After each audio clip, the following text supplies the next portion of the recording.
Well, hey there, sweet peas. Welcome back to Friendless. I'm your long-lost host, James Avramenko, back from a much longer than expected hibernation and ready to dive back into asking the questions of what it means to be a friend and how we can be more effective community members. In this very special comeback episode, I want to talk a little bit about what I've been up to, the stuff I've been learning, reflecting on, what's been happening in my life, and also where I want to go in the future with this show. So it's time once again to lean back, get comfy, set your volume at a reasonable level, and enjoy this very special episode here on Friendless. My sweetest little peas. Let me just start off by saying thank you. Thank you so much for your patience, for your understanding while I stepped away from the show. I really didn't expect to be gone as long as I was. And, obviously I'm going to talk more about what I've been up to. But, I really wanted to just lay the initial foundation in gratitude.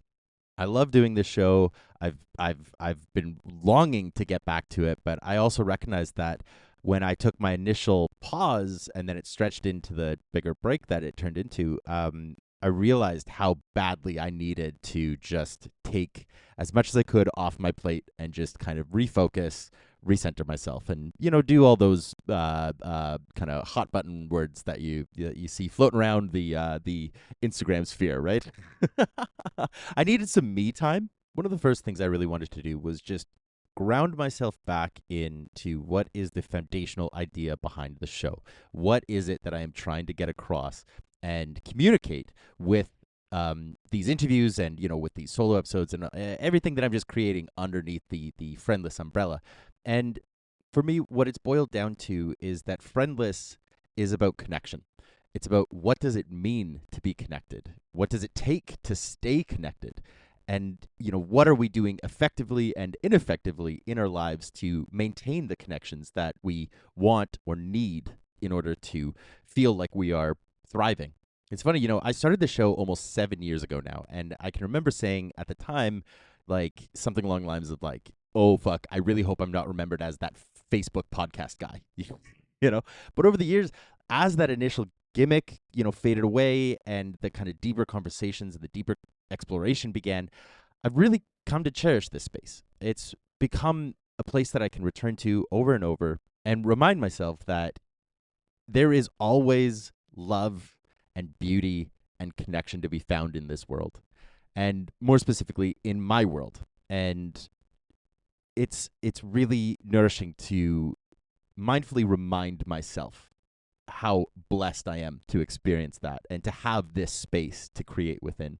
So it's been about 5 months since I posted my last episode, which was my interview with the absolutely incredible Hannah McGregor, which if you haven't listened to that episode yet, you are missing out. Big time, bucko. And in that time, I've admittedly had some pretty monumental shifts in my life. A piece of what delayed this initial batch of episodes and really any updates, whether it's, on the feed or on my Substack or anywhere, has been my need first to just live through the months themselves, and then to try to find a way to sort of piece together how I want to express not only what happened, but the impacts of those events and how I'm trying to sort of shift myself going forward. I've had and continue to have no interest in sort of simply just, trauma dumping. That feels really ineffective for my personal needs, and it just doesn't feel like it's entirely fair, not only to myself, but to other people who are involved, to sort of share these kind of intimate details of what's gone on. That's really been kind of one of the kind of tangential questions that have been circling my mind is, when a person is no longer safe to be in contact with, what do you owe them? Are you allowed to share your experience, despite it potentially betraying sensitive information about them? When they were the ones who actually caused harm, is it okay to share personal details? Or is it just, righteous indignation? Is it the shadow side of people pleasing? Is it the resentment coming through when you have pretended to be the doting, caring partner, and then things break down and suddenly you flip and become the ogre? That piece of you was always there. So which side was the lie, right? And is it just sort of a manipulation, this sort of like feeble attempt that's kind of justifying lowering yourself to a level that it feels like the people who hurt you were already at. So you are allowed to act petty because you interpreted their behavior as petty. Basically, like, does being the quote unquote bigger person make you any less petty in that situation? All of these chaotic questions summarized to say, I'm not going to get into specifics, but really the simplification of what kicked off the hibernation was I got dumped, and it sucked. It was one of those really great, one day I'm being told I'm the love of their life, and the next day I'm blocked and everything and haven't heard from them since type situation. So, yeah, not great, but also what I've come to realize was I was given a really incredible opportunity to practice all the sort of theory that I had been working through in therapy, and sort of take all those ideas that I've been talking about and to actually put them into real practice.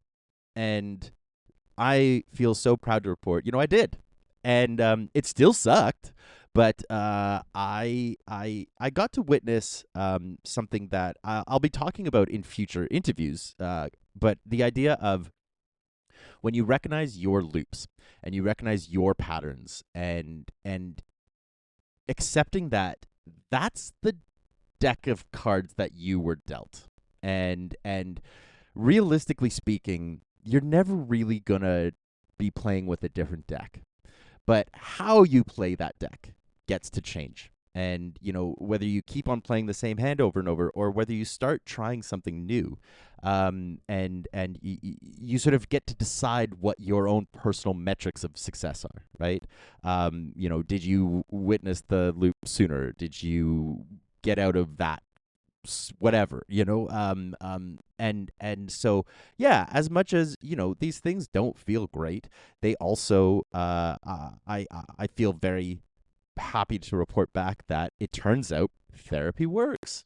And also, at the end of the day, it's recognizing that all these thoughts of what could have been, what should be, any of those kinds of thoughts, that's magical thinking, and it's counterintuitive to life, because that life doesn't have other plans, because life has no plans. Life is just life. And a lot of the time being alive is agonizing and dull, or just simply not ideal. But I'm finding myself, I keep on repeating this word proud, and it's become a really important facet of my practice recently. The idea of pride and respect are the things that I'm working on. And, I'm proud of how, in reflection, I'm proud of how I showed up within that relationship. I'm proud of how I showed up for myself after. I'm proud of how I tended to myself and how I moved on. And, it took the time it took. It's why I had to take a step away, because I just did not have capacity. I did not have the space to be creating and still, working with my feelings and accepting them and giving them the attention they needed. And obviously, like, to a degree, it still hurts, right? And there's still times where I'm furious, and there's times where I harbor delusions that someday they'll apologize for their behavior. And the thing is that all of those are fantasies, that they come and go in these kind of liminal moments, but they don't stick around for too long. I've been really chewing on the sort of the idea of recognizing that people are not things to be won. They are not possessions. They are experiences. That every connection you have will end. Something Scott, my therapist, if any of you have forgotten that I babble about him endlessly, Scott often will say, no relationship works out, ever. There's no such thing as a relationship working out, because whether it's by choice or by death, every relationship will end. So recognizing that everything is finite, as the Bible, by way of okay, go, said, this too shall pass, right? And look, okay, so like I'm getting off track. Um, I want to talk more about that sort of perspective in a moment, but first I want to kind of wrap up this sort of meandering update about where I've been. So first, let me try and get back on the thought train of how I've been spending my actual time rather than focusing on this like speed bump of a relationship that doesn't actually matter in the grand context or conversation of my life anymore. So a couple really big exciting announcements. I completed my year-long poetry project that I had been doing all last year. Hey, sorry I missed you. I could not be happier with the results of that. Since completing it at the end of the year, I've collected all that writing, and I have done a new editing pass of the manuscript. Yes, you heard me correctly. I am actually editing a manuscript because 2025, James, isn't fucking around, babies. I'm really excited about the tweaks that I've already done. The project itself, as I was creating it, was very much a living document. There were things changing all throughout. I was writing it throughout the year, um, building it off of old writing, and all that kind of thing. So now that I'm in the kind of midst of that kind of editing process, my hope is to be sending out the finished manuscript for publication consideration. So cross your fingers, but obviously I will be keeping you updated if anything shakes out with that. And, at the risk of sort of overburdening myself, having taken 5 months of a break and then just launching right back in 0 to 2000 type thing. The idea of idle time is divine, but growth doesn't happen without friction. But trying to find a balance there. But I'm also really excited to announce that my long threatened book of poetry, First Dates with Pro Wrestlers, is really, really close to being ready to publish. I had sent it out to publishers. I didn't get any bites, so I have decided to just self-publish it. I did that with my last couple books, and it had a great reception. Super proud of the sort of impact it made. Realistically, I'm not. Yeah, let's put it this way. I don't write poetry for the fame and glory of it. I do it because I enjoy it, and I like sharing it. And whoever wants to be shared with, you're welcome to come in. But I don't need it to be some kind of global impact thing. So, after speaking with my lawyer, aka badgering my best friend for wow, that's a good slip there. Pro bono legal advice. I was worried that maybe using wrestler names in the poems could get me in trouble with some kind of liability or intellectual property something. But I have been reassured that the way that I have constructed the book should protect me. So I'm basically in the stage where I am creating, the cover and those kinds of things, and that should be up for sale on the website very soon. I'm trying to find an alternative for a physical copy other than like print on demand through Amazon. There are a couple options, but I haven't settled on anything yet. So as soon as I have that all settled in, my aim is to have it by the end of May. So as soon as that comes around, obviously y'all are going to be the first to know, because 2025 is the year of no more healing and big dick moves. That's the first time I've said that out loud, and that is obscene. And I wouldn't blame you if you turn the episode off now. Okay, look, let's put that all aside though. I need to be done with the prove your worth by showing what you've produced bullet points. And instead, I want to talk about some of the ideas I have been mulling on. I want to give a little bit of kind of an overview, maybe, I don't know what we could call it, like sort of a surface exploration to some of the kind of themes and the concepts that I'm going to be unpacking throughout this kind of next batch of episodes. As a little caveat, maybe a little preface, the way that this next round of interviews is going to work is I have been slowly collecting interviews over the last couple months. It obviously was very slow at first, and then in March I did a big, huge whack of them. So I have a backlog of pre-recorded interviews. I'm also going to be kind of I guess you could call it subsidizing or intermixing with these solo episodes. There was a really, really great, really positive reception to them, over the last year or so as I started introducing these. So I want to lean into that more. And I want to get really serious about some of the topics that I had started scratching at and going a little bit deeper with. I had started doing that sort of introduction to DBT work, and I want to continue with that. Little life update on that. I am about to start my third unit of the DBT group therapy that I have been a part of. So in about 8 weeks, I will be officially not mentally ill anymore, according to according to that program. But yeah. So one of the themes that I want to be looking at is this idea of intentional self-respect.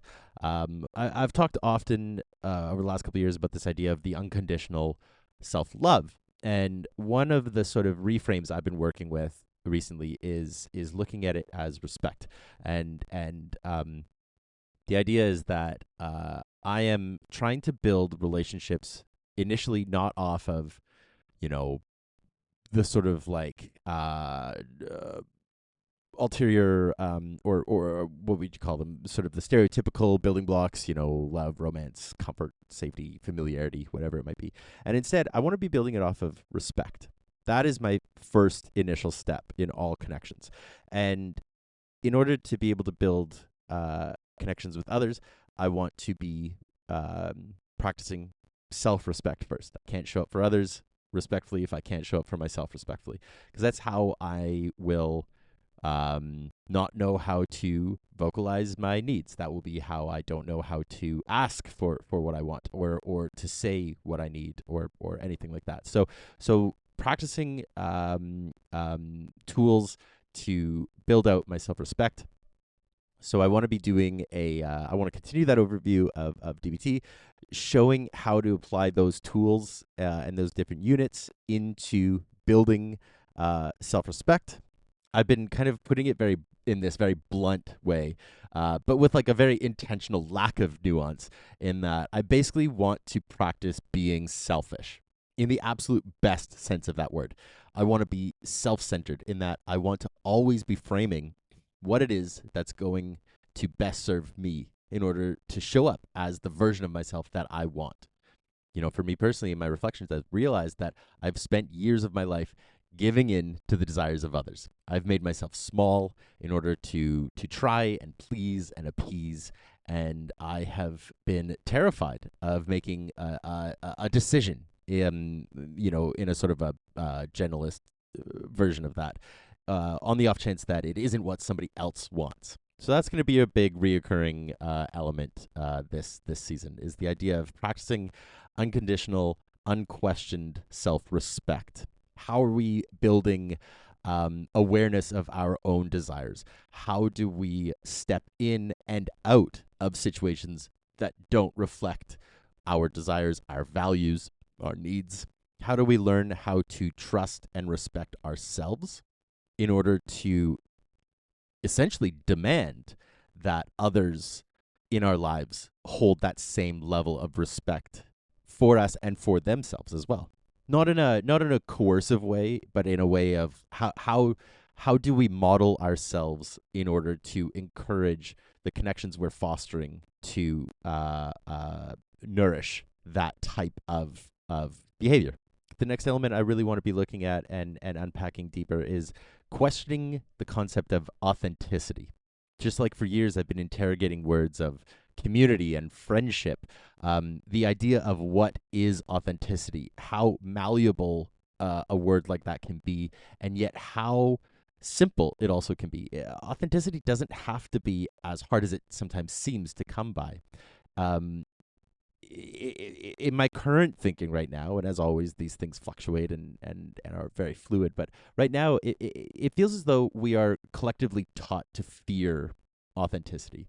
And since we sort of, in our base brains, we tend to hate what we fear, and we fear what we don't understand, it means that authenticity comes to represent something that we need to instinctively reject. But again, and this is why it all circles together, to live authentically simply means to live according to your personal identified needs. And the way I'm right now breaking this idea down and want to go further with is the idea of the differentiation between being nice versus being good.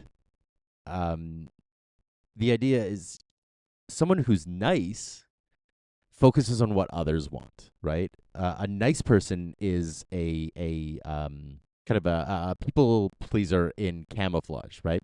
Being nice means you focus on what others want. You keep things surface. You placate. You make sure that you say the right thing to make sure that you are, whether consciously or unconsciously, manipulating the scenario to be controlled in the way you want the outcome to come out. And nice to me is really insidious, whereas good is someone who knows what is right for them, whether or not that makes everyone in the scenario comfortable or not. It's, ideas of recognizing that no matter what you do, somebody is going to make you the villain of their narrative, and you can't do anything about that. And so you actually, in some sort of philosophical perspectives, don't owe people safety. You don't owe people anything, in fact, and that's an element of being good, is being rooted in goodness. And again, these are flimsy words, and I'm going to be interrogating all these terms, but they're the ones I'm using right now because language is inherently imprecise. But the idea of goodness from this angle is that you know what is right for you, and you're not concerned with misinterpretation. It's not about being a steamroller and demanding everybody hold your values. It's about accepting and holding what your values are and allowing others to have whatever values they have whatever reactions they have, and not trying to manipulate or coerce a reaction that you want, but instead saying, well, this is where I'm at, this is what I'm rooted in. You can get on board, you can kind of get on board, or you can go do your own thing. And all of those are proper, valid choices. None of them, create conflict if you don't want them to. None of them create an imbalance of morality, or however you want to frame it. But my intention is to figure out, how do I root myself in what I perceive to be good versus nice. And so that's going to be another topic that I want to be really digging into and chewing on, and kind of looking at, how do we identify our personal values? How do we identify what it is we see as right and good versus how do we identify our people-pleasing skills, our traits, our loops, our instincts to subconsciously, fear rejection, those kinds of things, right? So those are the broad stroke thoughts that I'm starting off with, that I'm going to be unpacking. I'm going to be doing individual episodes, diving into those sections. I'm also going to be breaking them down further. I'm going to be adding in individual episodes about different units within the DBT group, as I mentioned. So there's going to be lots more in-depth content. What I really was hoping to get across with this episode was just a reintroduction, what's coming down the pipeline, what to expect, and some of the things to kind of get excited about. I'm also going to be introducing a reoccurring, I'm hoping it's going to be a monthly thing. I'm not sure how it's going to shake out, but I'm going to be coupling the podcast with the Substack and doing some book club activity stuff. I'm going to be recommending a book, and then a month later kind of do a check-in about it. The Substack is going to be growing a little bit more from the recommendations element that I had kind of been toying with. Really, so much of this is trying to root itself in practices of connection.